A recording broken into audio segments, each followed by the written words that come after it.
Before we dive in, if you find yourself drawn to tales of unexpected love, family bonds, and the courage needed to rebuild your life, please consider liking this video and joining our community by subscribing. We bring you touching news stories each week, and we'd be thrilled to have you along for the journey. Now, get comfortable as I share today's emotional tale. I never imagined I'd find myself in a wedding gown under these circumstances, stiff fabric binding my ribs, sewn not from joy but from obligation. The delicate lace felt rough against my skin as I faced the imposing wooden entrance of Crane Manor, my fingers wrapped around the small silver band on my hand. It remained the only genuine thing in my world, Mother's ring. The same one she'd fidget with while humming melodies from yesteryear in our kitchen. Her fingers powdered with baking flour, the old kettle singing its gentle tune on the burner, closing. My eyes, I could almost catch the echo of her tense, more tender, weathered by years, singing softly just for me. You'll discover your path, Claire. You always have. How desperately I wanted to hold on to that belief. How badly I needed it to be true. Yet when I opened my eyes, reality greeted me. Endless stretches of polished marble, ornate chandeliers swaying in the breeze, and the man I was about to wed standing silently at the corridor's end, Alexander Crane. Even his name sent chills through me. He never once glanced my way. He remained upright, arms clasped before him, resembling a figure carved from granite. His expression was unreadable, his features sharp as if hewn from metal itself. No tenderness, no warmth, just duty. We'd encountered each other once before, barely. I was 17, hiding behind my mother's dress at a fundraising gala where she'd crafted the table linens. He'd walked past without acknowledging my existence. Back then, I'd thought he seemed to inhabit an entirely different realm, distant, unattainable. I never dreamed I would become his dot, not like this. Not because my father had stolen everything from him years earlier and vanished, leaving behind only destruction and a debt I couldn't settle until this moment. The minister started speaking, but his words felt like white noise washing over me. I wasn't paying attention. My gaze was fixed on Alexander's silhouette, searching for any trace of humanity in his features. I found none. He never touched me. Not even during the ring exchange. His hand barely brushed mine, cold and controlled, as if this were merely another transaction, another item to complete. When the ceremony concluded, polite clapping echoed through the marble halls, hollow and empty. No friends, no relatives, no one from my world. Just paperwork, just a surname that no longer felt like mine. I trailed behind. Him down a corridor decorated with portraits of people who appeared as miserable as I felt. My throat constricted, but I forced my feet forward, compelling my legs to move despite my heart's desperate urge to flee back to my mother, back to the cramped kitchen and chipped china, back to anything but this reality. He paused before an enormous oak door and pushed it open without turning back. Your quarters, he stated, his voice hollow and distant. Not our bedroom. Your quarters. I stepped inside and heard the door close behind me. The room carried scents of cedar and something sharp, perhaps whiskey. The bed was oversized, the windows too high. Everything felt too cold. I placed my hand on my stomach, trying to calm the rising panic. That's when I noticed it, a small drawer in the room's corner, left slightly open. I don't understand what drew me toward it. Perhaps because it was the only imperfect thing in the room. Unfinished like myself, inside lay nothing but a single folded note, aged and yellowed. My breath caught as I recognized the handwriting, my mother's. With trembling fingers, I opened it. My dear Alex, I understand you may never forgive what he did to you. I cannot either. But please, should you ever encounter her, show compassion. She remains unaware of the truth. She deserves more than the burdens her father abandoned. She was merely a child, With Hope Margaret Bennett. My legs gave way, and I collapsed onto the bed's edge, clutching the letter like a lifeline. Alex, Alexander. All this time, my mother had known him. Known of this arrangement, known of him. I swallowed deeply, my pulse thundering in my ears. Why? Hadn't she told me? Why had she written to him, requesting kindness when he'd shown me nothing but coldness? I pressed the letter against my chest and exhaled shakily. This wasn't simply a marriage. This was something far older, far more complex than I could have imagined. And somehow I was caught in its center. Sleep eluded me that night. The letter remained beneath my pillow like a secret I wasn't prepared to confront. Her words echoed repeatedly in my mind. She remains unaware of the truth. What truth?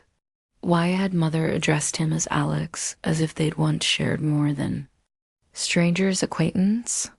And why, if she'd asked for his kindness, did I feel more like a captive than a bride?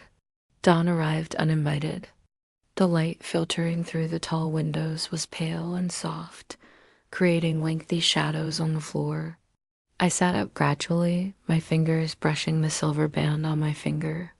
It didn't fit properly, too tight in all the wrong places, much like the life I'd just entered. I stood, wrapping my arms around myself. The Manor's silence pressed down like thick velvet. Not a single sound, no footsteps, no voices, nothing.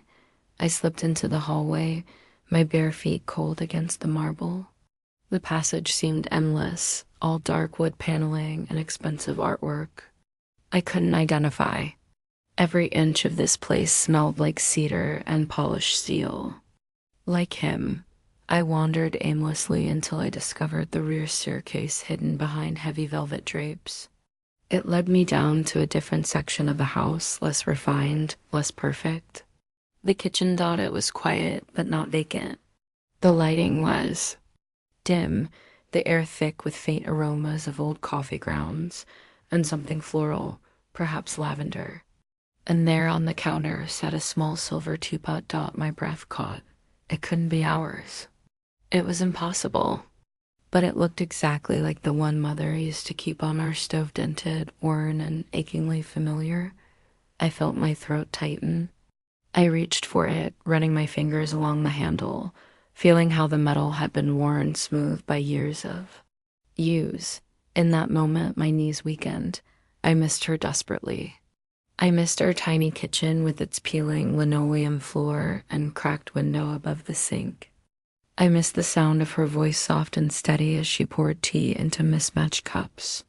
I missed home. I didn't hear his approach. "You're awake early." His voice startled me, low and rough like gravel. I turned, holding the teapot to my chest as if it could somehow shield me. Alexander stood in the doorway, sleeves rolled up, tie gone. For the first time, he didn't resemble the Ice King. He simply looked exhausted. I struggled for words. I should have thanked him for the hospital expenses. I should have asked about the letter, but all I could manage was a whisper. This resembles hers." His brow creased. "She used to bring it here, every time she visited." I blinked. "She came here?" He nodded slowly. "Years ago." "Long before," his voice faded, but I understood. "Long before my father destroyed him." I set the teapot down, swallowing the lump in my throat. "Why did you cover her medical bills?" The question escaped before I could stop it. His jaw tensed, but he held my gaze. "Because she asked me to." I stared at him. "And you agreed?" He ran his hand through his hair, releasing a breath that seemed trapped in his chest for years. "I owed her more than you realize." His words hit harder than expected. I wanted to probe deeper, but something in his expression stopped me. The tension in his jaw, the way his eyes shifted as if battling something internal.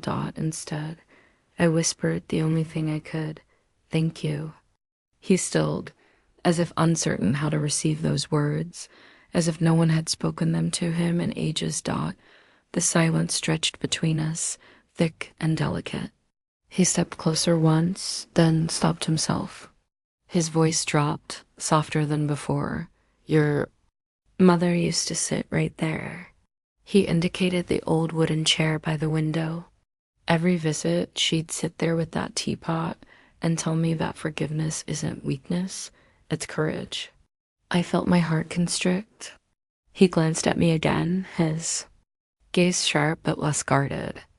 For just a moment, I thought I glimpsed something in his eyes that frightened me more than his coldness ever could. Regret dot, he turned without another word and left me standing there, gripping the old teapot, blinking back tears I didn't fully comprehend. I remained there long after his departure, tracing the edge of the dented metal. My mother had sat in this kitchen. She had once believed in him. Perhaps once he had believed in her too.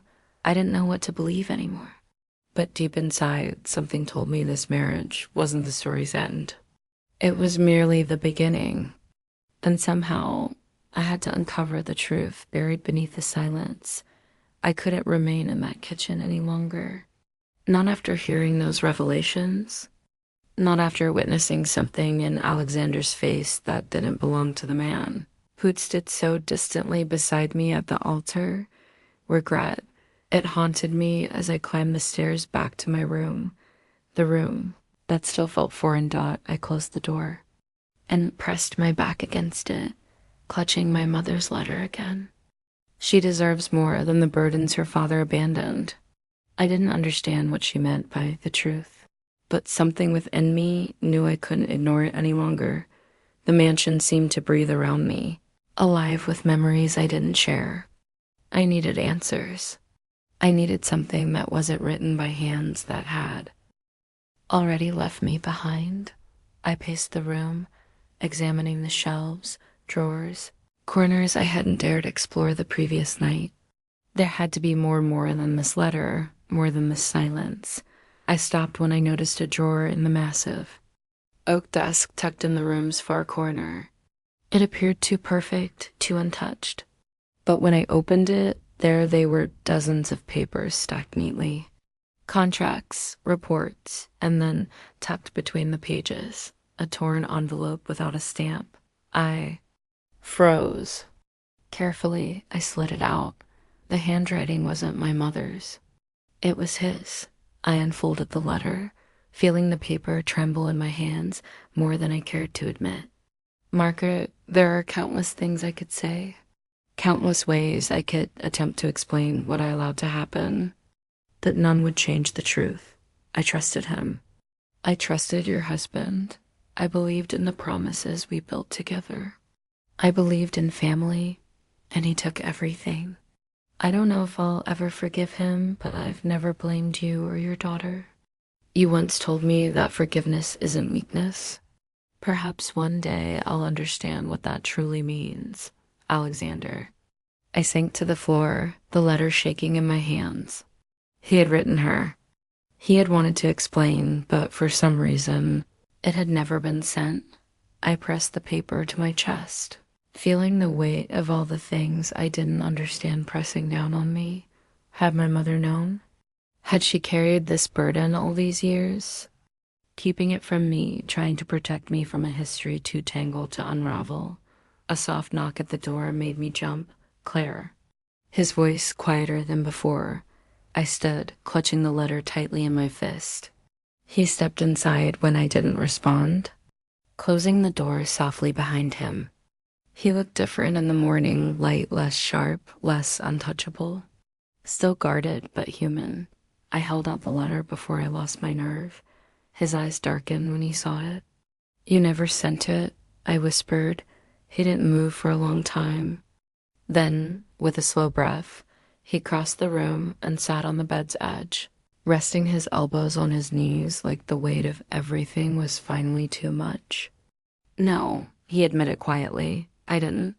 I waited, unsure if I should sit beside him, unsure if I even could. But my voice found me again. Why? His jaw tightened. She deserved better than empty words. I swallowed hard. So you married me instead?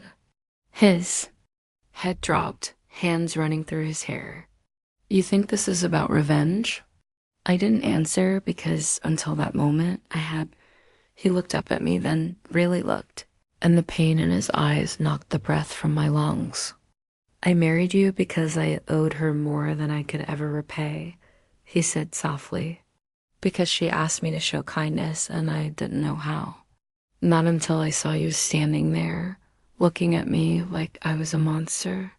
His voice cracked the edges, fraying for the first time. "I didn't want this, Claire, not like this, but I couldn't let you carry the weight of what he did. I thought if I took control, if I kept you close, maybe I could protect you from the mess he left behind." I stared at him, heart pounding. "By making me your wife?" I whispered. He nodded, swallowing hard. "It was the only way I knew how to keep you safe." I felt something shift inside me. Slow, hesitant, but real. I crossed the room, sitting on the bed's far corner, leaving space between us, but not turning away. "I don't need you to rescue me," I said, my voice trembling but true. "I just need to know if any of this is real." He turned toward me, his face more open than I'd ever seen it. "I don't know what's real anymore," he whispered like it cost him to admit it, "but when I look at you, I want it to be." The room felt too quiet, the air too thick. But for the first time, I didn't want to run. I just wanted to understand. I set the letter on the nightstand, turning back to him. "Then show me," I whispered. "Show me something that's real." And for the first time, Alexander Crane didn't look like a stranger. He just looked lost. And I didn't know why, but part of me wanted to help him find his way back. I thought he might speak again. I thought he might reach for my hand or fill the air with some small gesture that proved we crossed whatever invisible line had separated us since that first night, but he didn't. He just sat there silent, as if the weight of all his confessions had drained the fight out of him, and I foolishly hoped that was the moment everything would change. It wasn't. The days that followed blurred together in shades of quiet. Alexander retreated back into his world of meetings and phone calls, and I drifted like a ghost through Crane Manor's hallways. The letter stayed on my nightstand, folded and worn from how I kept reaching for it, as if touching it might somehow bring her voice back to me. I missed Mom terribly. The nurses said she was stable, but I knew the truth. Time was moving faster than I wanted to believe, and I hated that I wasn't there, sitting with her in that little kitchen, filling the house with the smell of chamomile tea and warm bread. Like we used to on Sunday mornings, I couldn't bear it anymore. So one night, after pacing my room until my bare feet ached, I grabbed my sweater and slipped out. I didn't know where I was going until I found myself standing in front of the kitchen. Again, the lights were dim, the air heavy with the familiar scent of lavender. I reached for the old silver teapot, filling it with water like I had done countless times before back home.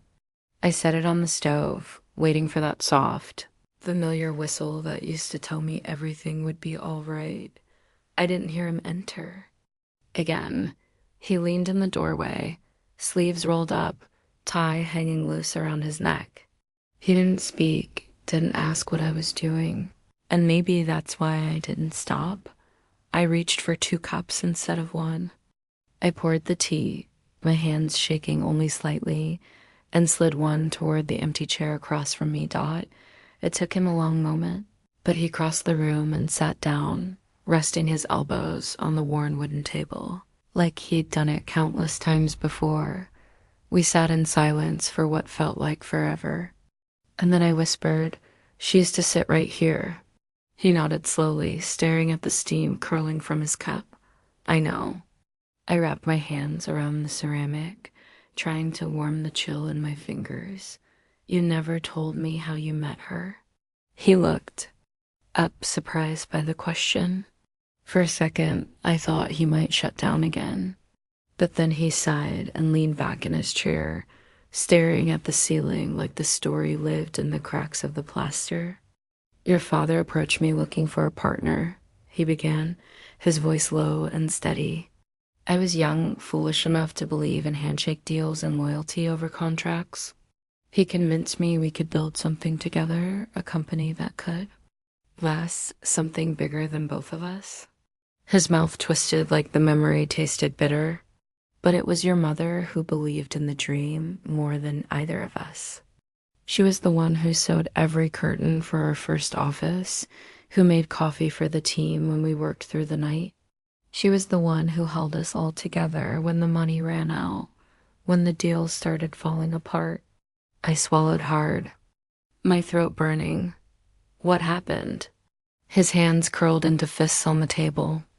Your father took everything we built and sold it behind my back, left me with nothing but debt and a ruined reputation.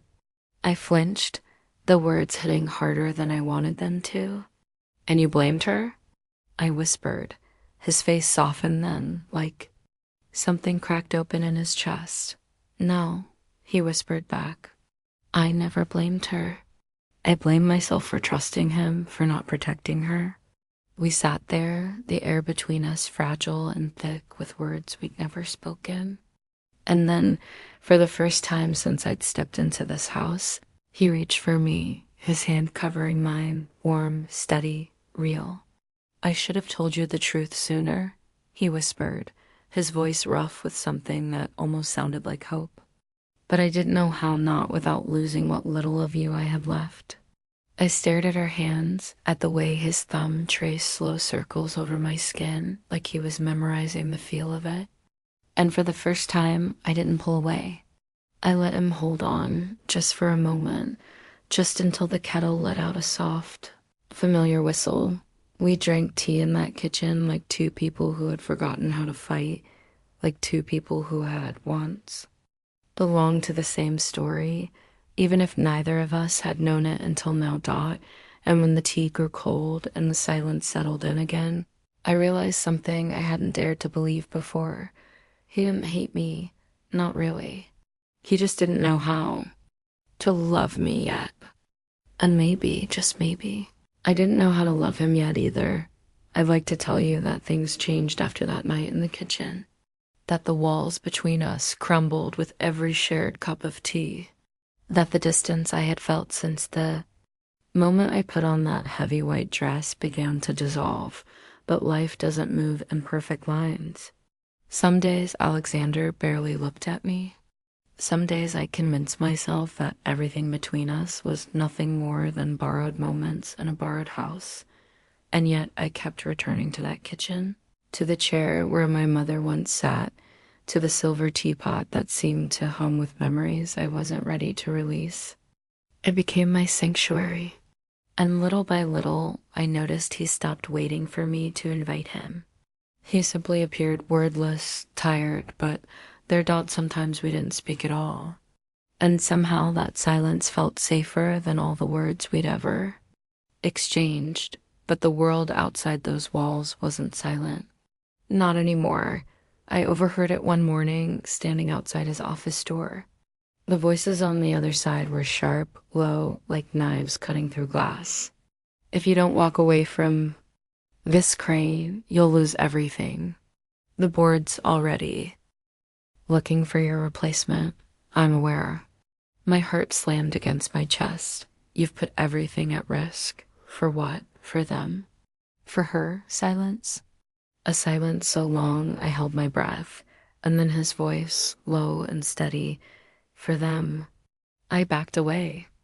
Before they could see me, pressing my hand over my mouth, as if that could somehow quiet the storm building inside me. He was risking everything for my family, for me. I spent the rest of the day in a daze, walking circles around the manor until my legs ached. I didn't know how to carry the weight of what I'd heard. Didn't know how to stand still while he bled. For the mess my father had left behind, I didn't have a plan, only instinct. Only the echo of my mother's words, still stitched into my memory like thread through fabric. You'll discover your path, Claire. You always have. That night, I dressed in the simplest thing I owned, a soft gray sweater and worn jeans, and walked straight into the Lion's Den. The boardroom was full. Men in suits, women with sharp eyes, all seated around a long glass table that reflected nothing but cold ambition. And at the head of it, Alexander, standing tall, jaw set like stone. He didn't see me at first. None of them did. But when I pushed the door open wider and stepped inside, every head turned. Alexander's eyes locked on mine wide with something I couldn't quite name. Fear, hope, maybe both. I walked the length of the table, my pulse roaring in my ears until I stood beside him. And without a word, I slipped my hand into his. A ripple of whispers swept the room. He flinched just slightly but didn't let go. I took a shaky breath and turned to face them all. "I'm not here to save this company," I said softly, my voice shaking but true. "I'm here because he already saved my family." Dead silence. One of the men leaned forward, eyes narrowing. "And what does that have to do with Crane Enterprises?" I squeezed Alexander's hand tighter. Everything. No one spoke after that. Not because I'd won them over, but because I'd drawn a line they couldn't cross. I didn't belong to their world, but I belonged to him. And I needed him to know that we left the room together, hand in hand, without looking back. We drove in silence, the city lights flickering past us like ghosts. Neither of us spoke until the car pulled up in front of a house I hadn't seen in weeks. Home. The little wooden porch light flickered as we stepped out of the car. I smelled lavender and the air faint, but there. And when I walked through the door and into that familiar kitchen, my heart cracked wide open. Mom sat at the table, pale and tired, but smiling. A blanket draped over her shoulders, her favorite teacup resting in front of her. I crossed the room in seconds, falling to my knees beside her, wrapping my arms around her frail frame. "Claire," she whispered, her voice like a song I'd nearly forgotten. Tears blurred my vision as I felt Alexander move behind me. He didn't speak. He just reached for the kettle, filling it with water like he'd done it 100 times before.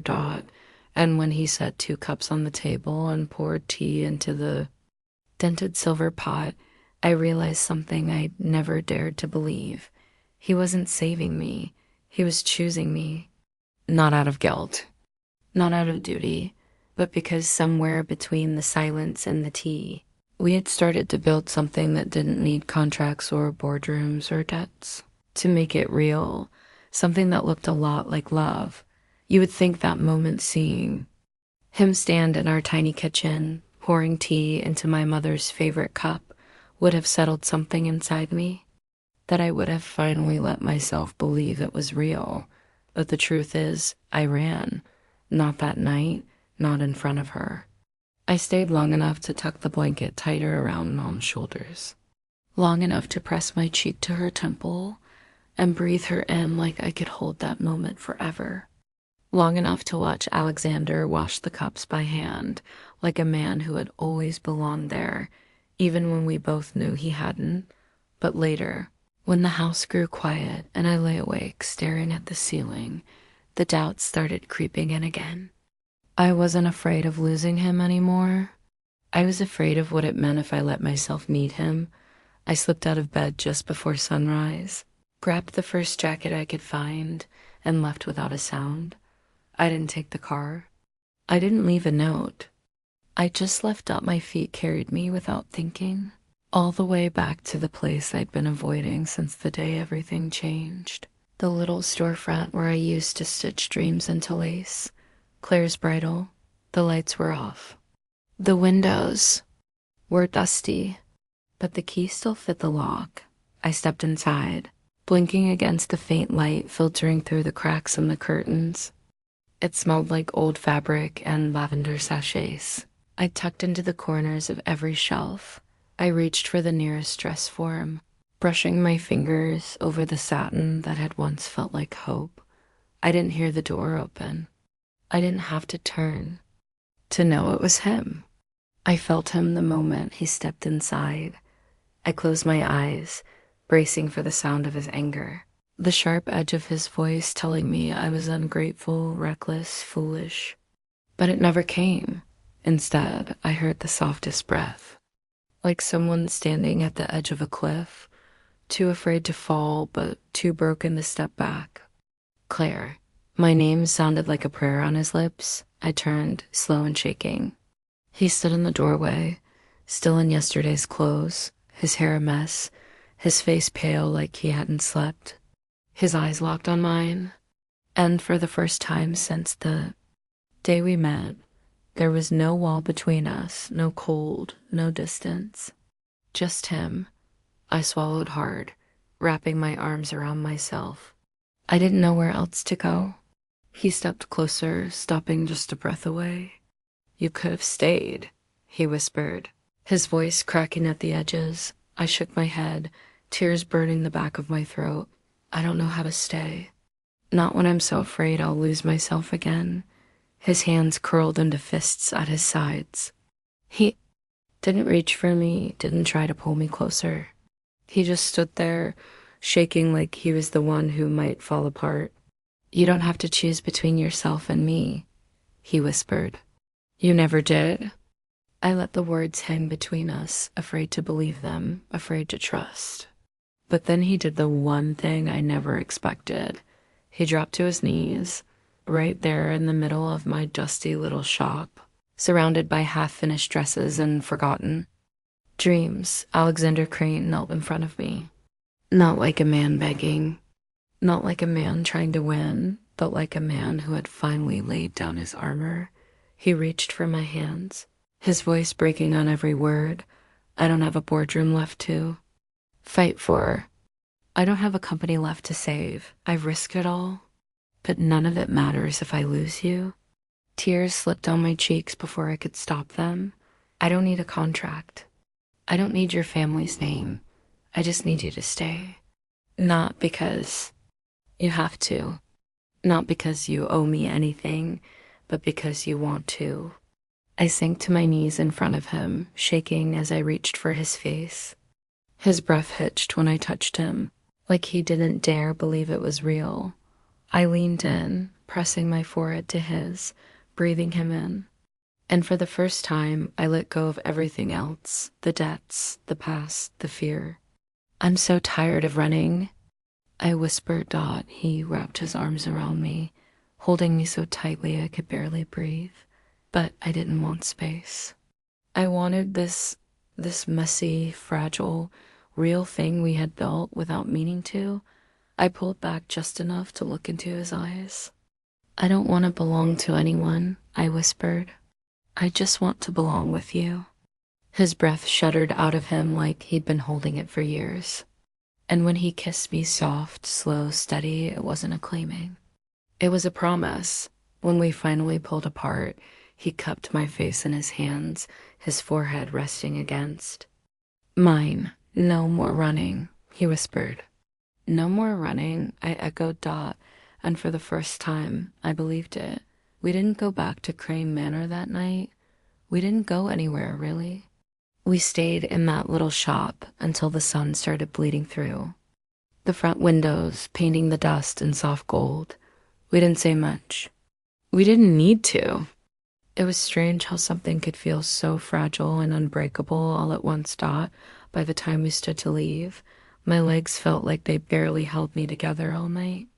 But my heart felt steady in a way it hadn't in years. We drove back to my mother's house just after sunrise. And for once, I wasn't afraid of what the day might bring. Mom was already awake, sitting in her favorite chair by the window. Her smile told me she knew. She always knew. I knelt beside her, brushing her hair away from her tired face. He stayed, she whispered softly, her voice just a breath in the morning light. I nodded, pressing my cheek to her shoulder. He stayed. Spent the morning making tea, filling the house with the smell of chamomile and warm bread. Alexander didn't try to take over. He didn't hover or fill the air with words that didn't belong. He just was present still, and I think that's when I knew what I had to do. Later that afternoon. I found him standing alone on the back porch, his hands braced on the railing like the weight of everything we weren't saying was pressing down on him again. I slipped out quietly, wrapping my sweater tighter around me as I stepped into the cool autumn air. He didn't turn, but I knew he knew I was there. I stood beside him, staring out over the small yard where the old oak tree swayed gently in the breeze. I used to think if I stayed quiet long enough, I whispered, this would all somehow fix itself. He let out a breath, long and slow. Did it? I swallowed hard, reaching into my pocket. My fingers curled around the folded contract, the one I'd carried since the day we married. I held it out. Between us, his body went still. I've read it 100 times, I whispered. Every word, every clause, every condition. He finally turned, his eyes searching mine. I never meant for you to feel trapped. Tears stung the backs of my eyes. I know, I whispered back, but I did feel trapped. And I can't keep living like that. His jaw clenched, but he didn't argue. Didn't try to defend himself. And somehow that gave me the strength to finish what I had started. I tore the contract in half slowly, deliberately, until the pages fluttered to the porch floor like dead leaves. Alexander flinched, his breath catching in his throat. I took his hand, placing it over my heart. If you want me, I whispered, my voice trembling but true, choose me, not the contract, not the debt. Not because you feel like you owe my mother something. He swallowed hard, his throat working around words I could feel more than hear. Claire, I cupped his face, forcing him to look at me. Choose me. For a moment, I thought he might pull away, might retreat into whatever wall he'd spent years building around himself. But then he dropped to his knees again, not like a man defeated. Not like a man trying to win, but like a man finally free enough to ask Dot. He took my hands in his, pressing them to his chest. I don't care if I lose the company. I don't care if I lose the name. I don't care if I lose everything I spent my life building. His voice cracked, thick with something raw and real. I just don't want to lose us. I sank to my knees with him, tears slipping down my cheeks. He leaned in, pressing his forehead to mine. No more contracts, he whispered. No more fear, I answered. He pulled me into his arms, holding me like I was the only thing keeping him upright. And in that moment, I knew we weren't who we were at that altar. We weren't two strangers bound by paper and silence. We were something new, something fragile, yes, but real. Dot, and for the first time, we were both choosing it together. A year slips by faster than you think. Not in a loud, rushing way that life used to move when everything felt like a deadline, a debt, a deal too. Be signed or broken. No, time, I learned, moves differently when you stop running from it. When you let it find its rhythm in the small, ordinary things like tea brewing in the kitchen, like sunlight stretching long across wooden floors. Like laughter, real, soft, unexpected, filling a house that had once felt like a waiting room. For grief, we stayed in the little house after Mom's health started to improve. It wasn't a mansion. It wasn't lined with marble or guarded by gates, but it was home. And somehow,